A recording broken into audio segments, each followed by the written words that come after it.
আপনারা সকলেই জানেন আজকে আদালতে এই গরু বিক্রি করা এবং কুরবানি করা এটা নিয়ে একটি মামলা ছিল এবং দীর্ঘদিন ধরে এইটা নিয়ে একটা কনফিউশন ছড়াচ্ছে।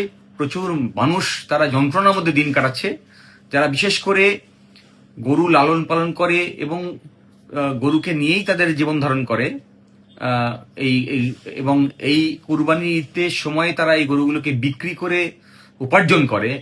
এইরকম একটা বৃহৎ অংশের মানুষ যারা মুসলিম সম্প্রদায়ের নন, বেশিরভাগই তাদের মধ্যে কেউ কেউ আমার কাছে মামলাও করেছেন এবং তাদের যে দীর্ঘদিন ধরে যে ঋণ নিয়েছেন এই গরুকে বড় করার জন্যে, সেই ঋণ শোধ করতে পারবেন না যদি কিনা এই গরু তারা বেচতে না পারেন। এই রকম জায়গায় পৌঁছেছেন। আমরা মানুষ সুইসাইড করেছেন এমন খবরও পেয়েছি গরু বেচতে না পেরে। মামলাগুলি হয়েছে, কিছু মামলা পেন্ডিং আছে। এমতো অবস্থায় আজকে কলকাতা হাইকোর্টের যে মামলা এবং তার যে নির্দেশ তা খুব গুরুত্বপূর্ণ। এই কারণ আমরা মামলা চলাকালীন একটি প্রশ্ন তুলে দিই যে পঞ্চায়েত এলাকাতে এই 1950 সালের আইন কখনোই লাগু করেনি। এই 1950 সালের আইন লাগু করতে গেলে এই আইনের সেকশন 1 সাবসেকশন 3-তে একটা নোটিফিকেশন জারি করতে হয় এবং আদালতকে আমরা জানাই যে শুধুমাত্র কলকাতা মিউনিসিপ্যাল কর্পোরেশন এবং কতগুলো মিউনিসিপ্যালিটি যেগুলো 1952 সালে তৈরি হয়েছিল এবং কালিম্পং মিউনিসিপ্যালিটি এলাকাতে এই আইনকে লাগু করা হয়েছে, কিন্তু বাদবাকি কোনো জায়গাতে এই আইনকে লাগু করার কোনো নোটিফিকেশন আমরা খুঁজে পাইনি। এবং এই সওয়ালের উত্তরে রাজ্য সরকারের আইনজীবী কোনো নোটিফিকেশন আদালতকে দেখাতে পারেনি আজ যে এই আইন পঞ্চায়েত এলাকাতে লাগু করা হয়েছে এই নোটিফিকেশন দিয়ে। ফলত যেটা দাঁড়ায়, পঞ্চায়েত এলাকাতে এই আইন লাগু হয়নি।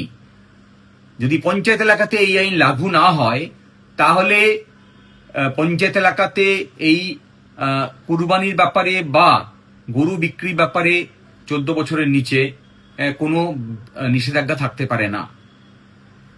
ফলে আমরা আশা করব প্রশাসন, যা আমার এই ভিডিও যদি তাদের নজরে আসে, তারা সত্বর ব্যবস্থা গ্রহণ করবেন এবং এই বিষয়টিকে ক্লারিফাই করবেন, যাতে পঞ্চায়েত এলাকার মানুষ যারা দীর্ঘদিন ধরে গরু পুষছেন এবং অপেক্ষায় আছেন গরু বিক্রি করে তাদের জীবন ধারণ করবেন, ঋণ থেকে নিজেদেরকে মুক্ত করবেন, তারা সুযোগ পায় এই গরুকে বিক্রি করার এই কুরবানির সময়।